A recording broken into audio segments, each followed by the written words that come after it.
Hello everyone, I'm your boy BenBoy, and welcome to a video that some might consider cringe, others might consider fascinating like myself, and I deem this fascinating enough to make a video on it. Now, for those of you who don't know, I am a fan of two game series that either haven't been on my channel that much, or haven't been on my channel literally at all, one being Halo, and the other being Forza Horizon. Now, I only got into Forza with Horizon 4, but when it comes to Halo, I've been a fan ever since I first played Halo 3 when it first came out on the 360. I pretty consistently amateur speedrun all of the Halos on MCC and Xbox One, but since it came out on PC, I've consistently amateur speedran Reach and 2, and I will also run Halo 3 whenever it comes out in the next, 9 months. Or something. I'm making this video because I have a theory about Halo Infinite that, if it's true, means that 343 has been working out deals and planting things that could mean all of the answers we've ever wanted just right under our noses in plain sight the entire time. Just, they're hidden through cryptic Easter eggs and other things that might not even be in Halo. So to preface my theory on what will happen at the end of Halo Infinite, I need to quickly explain another theory, because I build this theory off of that theory that I got off of another Halo YouTube channel. Don't worry, it'll take a minute, but it's not confusing. I admittedly don't remember who I got this theory from, which Halo channel it was. But it was probably either Halo Follower or Hidden Xperia. Those are the theory lads. Again, don't remember which one, but I'm 80% sure of one of those fellows. Anyway, the theory goes as follows. Each new 343 Halo game is just following in pattern with the original 3 in the Bungie trilogy. So what exactly do I mean by that? Well, let me show you some examples of the patternization in these games. In Halo Combat Evolved, you are awoken from cryosleep because the ship you're on is in an emergency. You recover Cortana, and because of this emergency, the ship crashes. The exact same thing happens at the start of Halo 4. To get a bit in depth with it, Combat Evolved, the Pillar of Autumn, is being attacked by a Covenant ship. It crashes into the Halo ring because of the attack. The Forward Unto Dawn is being attacked by Rogue Remnant Covenants, and it crashes into Requiem because it doesn't have the power to pull itself from Requiem's gravitational pull because of the attack. The Marines wake up Master Chief from cryosleep aboard the Autumn because it's being attacked, and Cortana wakes up Master Chief from cryosleep aboard the Dawn when it's attacked. Halos 1 and 4 also share the same plot for the first half of the game, or a very similar plot. In Combat Evolved, you need to find Captain Keyes because we need his intellect to fight the Covenant and ultimately survive. In Halo 4, you need to find Dr. Halsey to fix Cortana's rampancy because you need her intellect to ultimately survive and fight against the enemies. You see where I'm going with this. The parallels are very similar, even down to the ending by an unlikely escape from the situation you find yourself in. Being stranded on the Halo ring, escaping in a longsword after blowing it up. Halo 4, escaping on the Infinity after being trapped in Requiem for however long they were there. Does anyone actually know how long they were there? I'm not sure. What about Halo 2, though? Well, there are a lot of elements that are very similar, if not the same, in Halo 2 as there are in Halo 5 Guardians. Some similarities between these two are: number one, in both games, you assume the roles of two characters, simultaneously swapping off and on missions. Number two is each of those characters almost always have some form of backup with them. No, seriously, even in 2, there's mostly some form of elites with the Arbiter and some form of Marines with Master Chief in that game. Even on the mission where you go kill the Prophet of Regret, it throws a random shotgun and a random sniper Marine at you. I don't know why it does. You don't really need them. And I normally just kill them in the speedrun anyway. Both seem to end on cliffhangers as number 3. Halo 2 ended quite famously with the finishing this fight line, setting up the next game. Halo 5 ends with Osiris freeing Blue Team before Cortana screams, "John!" just before she leaves with the Guardians setting up the next game. Both games have you fight a new super weapon for the number 4th similarity that I've found. In Halo 2 it was the Scarab, and in Halo 5 it was the Heavy Siege Tower. If you don't remember what that is, well, here it is. That's the Heavy Siege Tower. That's the super weapon. I'm not going to dredge on with the similarities between these two games, because I hope you get the point as to why 2 and 5 are very similar games. Anyways, that leaves Halo 3 with a counterpart, or rather missing a counterpart that I think is going to be Halo Infinite.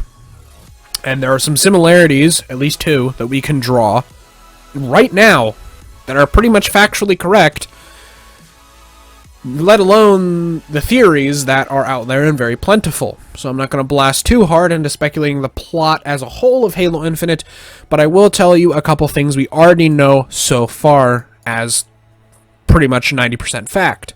Number 1, in Halo 3, you encounter a new Forerunner installation known as the Ark. Everybody knows that. It's what creates new Halo arrays once Master Chief destroyed the first one.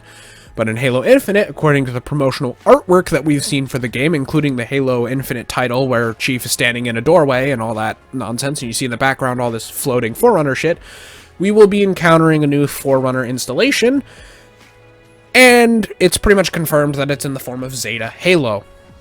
There's been many Easter eggs and things that allude to Zeta Halo to the point where it's pretty much confirmed at this point. Number 2, in Halo 3, you meet Lord Hood, who is the strategist behind the operations that take place in Halo 3. And Halo 3 is also his first appearance in the Halo franchise. However, in Halo Infinite, the strategist will most likely be Dr. Anders from Halo Wars, because she has an extensive knowledge of the Halo ring, and as we know from the end of Halo Wars 2, is on Zeta Halo. So, in a way, this is her first Halo appearance. She appeared in the Halo Wars games, but those are spin-off games that aren't necessarily related directly to Master Chief and the main Halo story, so it makes sense to draw this comparison because this is her first appearance in a main Halo game.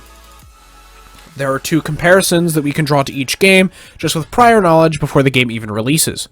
Now, something that I didn't mention in the comparisons is the end of the games, except for 5 and 2. I'm going to be mentioning them except for 5 and 2 because I'm not going to be focusing on those because they are 2 very different endings that are both cliffhangers.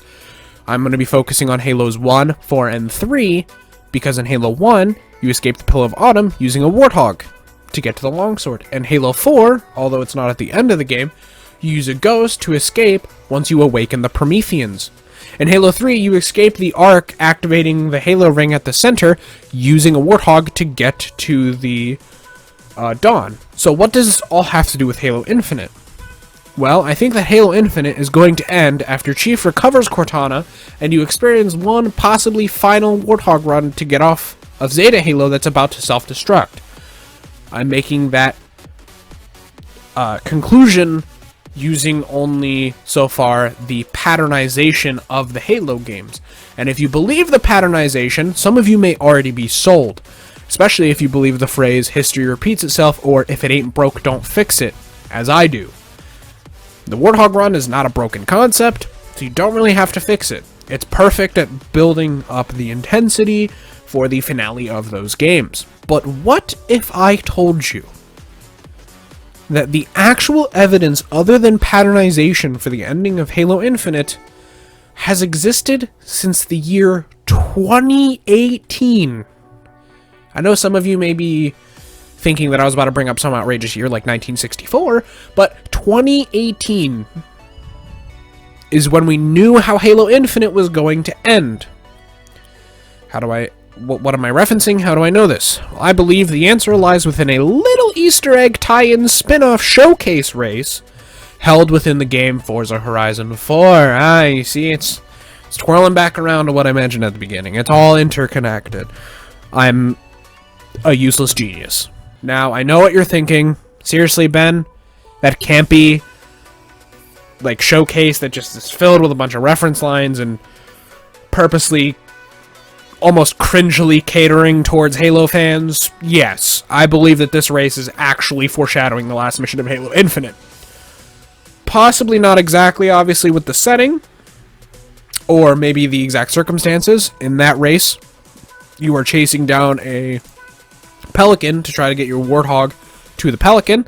Although, for actual Halo Infinite, I believe that Cortana would be cured of rampancy because she went into the whatever it's called. I can't remember. Hopefully I'll look it up and put it up on screen. I believe that she'll be cured of her rampancy, and they will both be escaping a self-destructing Zeta Halo by racing a Warthog to fly off in the UNSC Infinity wherever it's parked. And I mean, that's it. That's all I really wanted to discuss in this video, to be honest. I know that's kind of anticlimactic. That's all as far as I got with this theory, because I'm not about to sit here and preach the entirety of Halo Infinite story to you. If you want a video on that, I can, but it'll be a pretty long video, longer than this one. But leave a like, tell me in the comments if you want to hear my theories about Halo Infinite's story. I believe that's how Halo Infinite was going to end. I'm pretty sure this showcase could be some form of foreshadowing towards it. I'm almost certain of that now after researching and writing this script and all that stuff. I'm almost positive that this is exactly the way that Halo Infinite's going to end, with them driving a Warthog through Zeta Halo as it's blowing up, getting to UNSC Infinity, and flying off to then finally deal with the Guardians that Cortana so foolishly activated, but this time with the help of Cortana. So, sorry if this theory didn't answer all of your questions, or maybe it wasn't as spectacular as I hyped it up to be at the beginning of this script or during the video, but there it is. And with that, I'll leave you with a commentary-less playthrough of the showcase to show you what happens in it, so you can draw your own conclusions. Now, this isn't my footage. I had to find it on YouTube, so I apologize, because Streamlabs OBS really doesn't like Forza, and Forza really doesn't like Streamlabs OBS. They just don't like each other.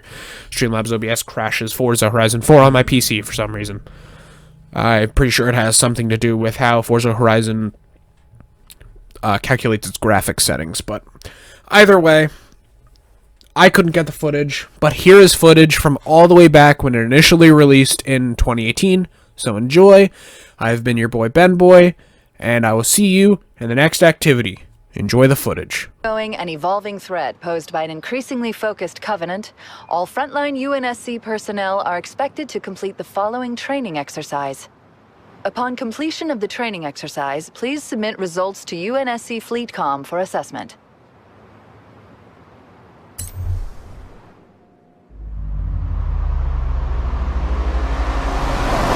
This is Kilo Actual. Cortana, do you read me? I heard you need a pickup? Cortana to Kilo Actual. Perfect timing. We are all done here and ready for dust off. Whoa! A boarding pickup! Sorry, Cortana. I gotta shake these bogies. Affirmative, Kilo Actual. I'll scan for a new LZ. Chief, gun it. Get us out of here. Cortana, what is this place? I don't know. Looks like a fortification of some kind, but it hasn't been used in centuries. Is that a Spartan? We're gonna make it home after all! Okay, new LZ found. We don't have long. This ring is gonna go nuclear in 3 minutes, and we do not want to be here when it does. Marines, I've added coordinates to your nav. Be there for evac in 3 minutes. Hey, keep your head down! There's 2 of us in here now. Roger that, Cortana! Hoorah! Look at these ancient dwellings. It almost looks like something lives here. Just go straight up here. We've got a better chance of avoiding those Banshees off-road. Hoorah! Whoa, Banshees! Look out! Banshees inbound! Try and lose them through those trees!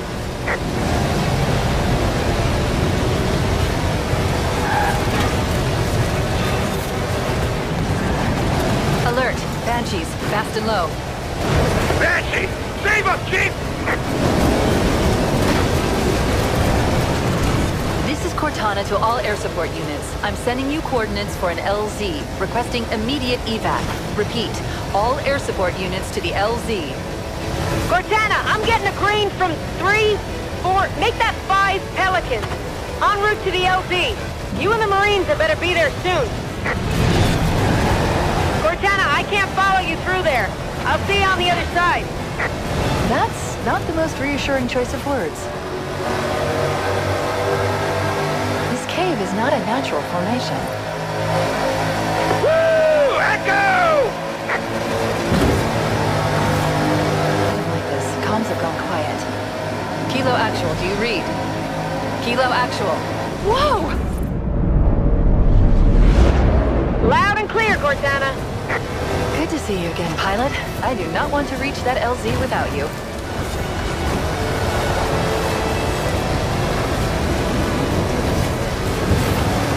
Hoorah!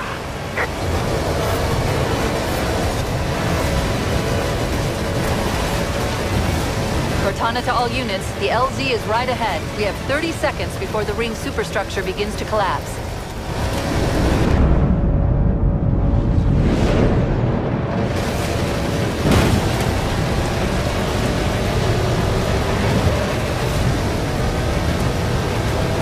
Seconds, Chief.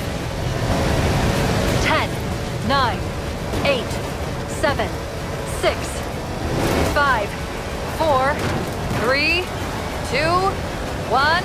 We're not gonna make it. Pilot, this would be a very good time to leave. Horizon Festival training module complete. Initiating upload of results to UNSC FleetCom. My heart rages around.